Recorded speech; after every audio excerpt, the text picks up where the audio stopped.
రాయలసీమ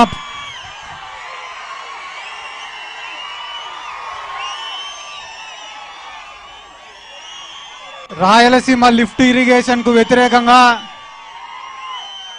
చంద్రబాబు నాయుడు గారు రేవంత్ రెడ్డి చేసుకున్న చీకటి ఒప్పందానికి వ్యతిరేకంగా ఈరోజు ఇక్కడ ఏర్పాటు చేసుకున్న ఈ సమావేశానికి విచ్చేసిన వేదిక మీద ఉన్న పెద్దలందరికీ, ముందుగా సభాధ్యక్షులు కాటసాని రాంభూపాల్ రెడ్డి గారికి, పెద్దలు సజ్జల రామకృష్ణారెడ్డి గారికి, పెద్దిరెడ్డి రామచంద్రారెడ్డి గారికి, అలాగే మిగతా నాయకులకు అందరికీ ముందుగా నా హృదయపూర్వక నమస్కారాలు తెలియజేసుకుంటున్నా.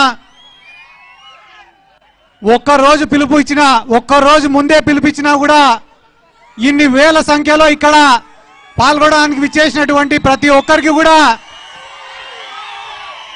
ముందుగా నా శిరస్సు వంచి నమస్కారాలు తెలియజేసుకుంటున్నా.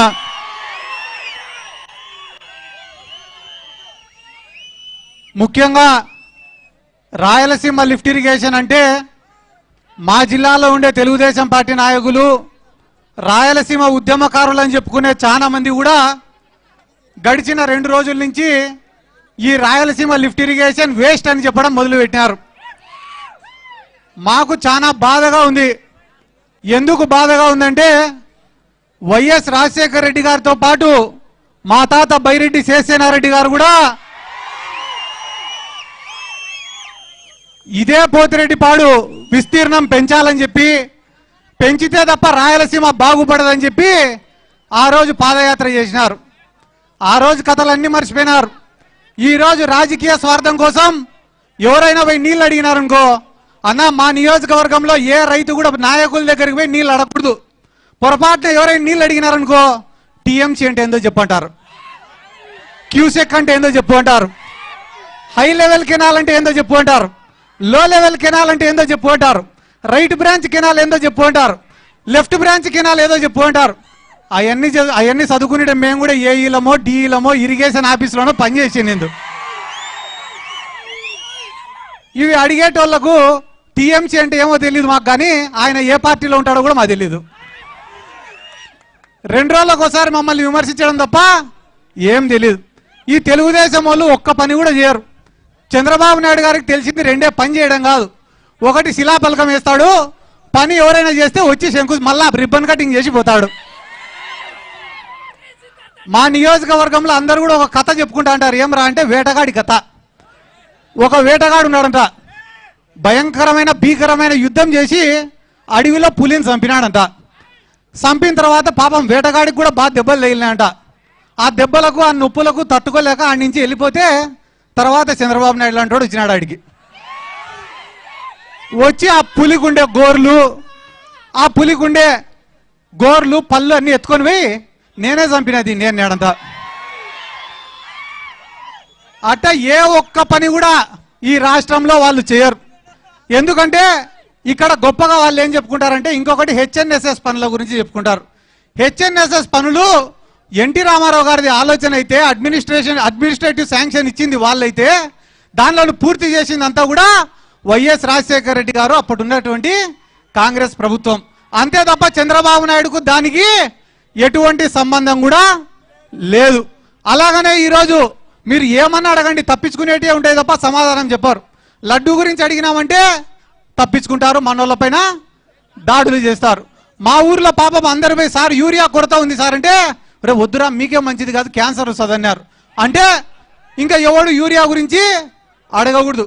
ఏం సార్ 18 ఏళ్ళు దాటిన మహిళలకు అందరికి 1500 ఇస్తారంటే, ఏం చేసుకుంటారమ్మా నా దగ్గర ఉంటే భద్రంగా ఉంటాయి అవన్నీ అంటాడు. అంటే ఏ మాట మాట్లాడినా కూడా అబద్ధమే తప్ప ఇంకొకటి లేదు. పవన్ కళ్యాణ్ గారు ఒకరు ఉన్నారు, మీకు ఏ ఆపద వచ్చినా నాది పూచి నన్ను నమ్మి ఆ పక్క ఓటేయండి అని అడిగినారు. పాపం నమ్మి ఓటేస్తే 2 సంవత్సరాలు అయింది, ఈ రోజు వరకు మా నియోజకవర్గాల పక్కకు కూడా రాలేన్నాం. ఆయన కేవలం 2-3 నియోజకవర్గాలు తప్ప ఏడ తిరగడు. కాబట్టి ఒక్క మాట మీకు అందరికీ చెప్పేదన్నా, ఇక్కడ వేదిక మీద ఉన్న పెద్దలకు అందరికీ నా రిక్వెస్ట్ ఏమరా అంటే, రాయలసీమకు కానీ మీ నెల్లూరు జిల్లాకు కానీ ఎక్కడికి నీళ్లు పోవాలన్నా మా నందికొట్కూరు తాలూకా నుంచే పోవాలా. ఇట్లా గోరుకల్లు రిజర్వాయర్కు పోవాలన్నా, అవుకు రిజర్వాయర్కు పోవాలన్నా, జిఎన్ఎస్ఎస్ ప్రాజెక్టు కింద ఉండే 11 రిజర్వాయర్లకు, గండికోటకు కానీ, వామికొండకు కానీ, సర్వరాయ సాగర్ కానీ, మన 11 ప్రాజెక్టులు జిఎన్ఎస్ కింద పోవాలన్నా, కేసీ కెనాల్కు నీళ్లు పోవాలన్నా, నిప్పులవాగు ద్వారా కేసీ కెనాల్కు పోవాలన్నా, మీకు వెలిగోడ రిజర్వాయర్కు పోవాలన్నా, బ్రహ్మం సాగర్కు నీళ్లు పోవాలన్నా, కంటలేరుకు నీళ్లు పోవాలన్నా, సోమశీలకు నీళ్లు పోవాలన్నా, చివరికి మెడ్రాస్కు నీళ్లు పోవాలన్నా కూడా మా నందికొట్కూరు తాలూకా నుంచే పోవాలా. శ్రీశైలం ప్రాజెక్టు కోసం భూములు కోల్పోయింది మేము. ఈ రోజుకి 98 జీవో కింద ఉద్యోగాలు రాలే అని చెప్పి 100 మంది రోడ్లు పట్టుకొని తిరుగుతా అంటే వాళ్ళ బాధలు చూడలేక కన్నీళ్లు పెట్టుకుంటా అనేది మేము. ఇంతమందికి నీళ్ళు ఇచ్చి, ఇన్ని భూములు ఇచ్చి, ఈ రోజు మా ప్రాంతంలో నిలబడే ప్రాజెక్టులు ఎందుకు పనికిరావంటే, మాట్లాడే వాళ్ళు మా నియోజకవర్గాలలోకి వస్తే చెప్పులతోటి చీపుర్లతోటి ఖచ్చితంగా తంతామని కూడా చెప్తున్నాం. ఎందుకంటే ఎన్నో ప్రాజెక్టులకు లేవన్నా, పోతిరెడ్డిపాడు కావచ్చు, బనకచర్ల కావచ్చు, ఇట్లా పోతే హెచ్ఎన్ఎస్ఎస్ కావచ్చు, మల్యాల లిఫ్ట్ ఇరిగేషన్ కావచ్చు, ముచ్చుమారి ఎత్తిపోతల పథకం కావచ్చు, ఏ ప్రాజెక్ట్ వచ్చినా మేము భూములు కోల్పోతున్నాం, సర్వస్వం కోల్పోతున్నాం, ఈ ప్రాంతం విడిచిపెట్టి వలసలు పోతున్నాం. అందరూ మాట్లాడుకుంటున్నారు. ముఖ్యంగా మా ప్రాంతానికి వచ్చేది ఏముంది? ప్రతి సంవత్సరం ఒక రైతు అనేవాడు పంటేస్తే నష్టమే. ఇసుపెటాకులు ఆడేటోడి కన్నా ఒకరోజు మంచి ముక్క పడుతుందేమో కానీ రైతుకు మాత్రం పండించిన పంటకు మంచి రేటు రాదు. ఒరే మొక్కజొన్న కొనుగోలు కేంద్రం పెట్టండి రా, ఆ మూల నుంచి ఈ మూల వరకు మొక్కజొన్ననే వేసినాం రా మేము అంటే మొక్కజొన్న కొనుగోలు కేంద్రం మాత్రం పెట్టరు. ఈరోజు కొత్తగా కందుల కొనుగోలు కేంద్రాలు పెడతారట. నేను నిన్ననే అందరిని అడిగిన, ఎందుకు పెట్టినారా కందుల కొనుగోలు కేంద్రం అంటే, అన్న పంట లేదన్నా అందుకని పెట్టినాడు అని అడుగుతా. కాబట్టి ఇంకా పెద్దలు చాలా మంది ఒక 2-3% డబ్బులు ఉండే వాళ్ళు ఉన్నారు, కానీ వాళ్ళు అవతల పార్టీలో ఉన్నారన్నా. కాబట్టి 2-3% డబ్బులు ఉండే వాళ్ళు ఉన్నారు, కానీ వాళ్ళు అవతల పార్టీలో ఉన్నారన్నా.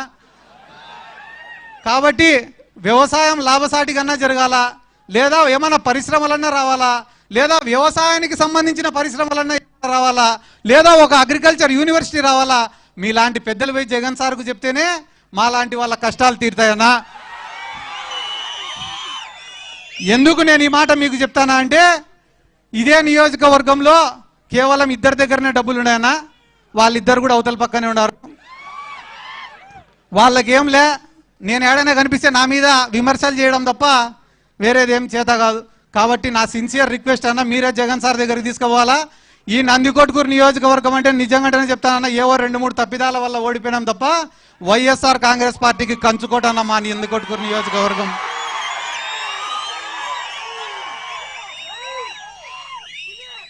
రేపు ఇప్పటికిప్పుడు ఎన్నికలు జరిగినా కూడా భారీ మెజార్టీతో మనం గెలిచడం ఖాయం ఈ నియోజకవర్గంలో. ఎందుకంటే మీకు కేవలం ఒక్కరోజు సమయం ఇస్తేనే వచ్చినటువంటి జనం. కాబట్టి మాకు కూడా ఇంతగా గడిచిన 2 రోజులుగా సహకరించినటువంటి కాటసాని రాంభూపాల్ రెడ్డి గారికి, మిగతా వేదిక మీద ఉన్న పెద్దలకు అందరికీ నా ధన్యవాదాలు తెలుపుకుంటూ, మరొకసారి మీకందరికీ నా శిరస్సు వంచి నమస్కారాలు తెలియజేసుకుంటూ సెలవు తీసుకుంటున్నాను.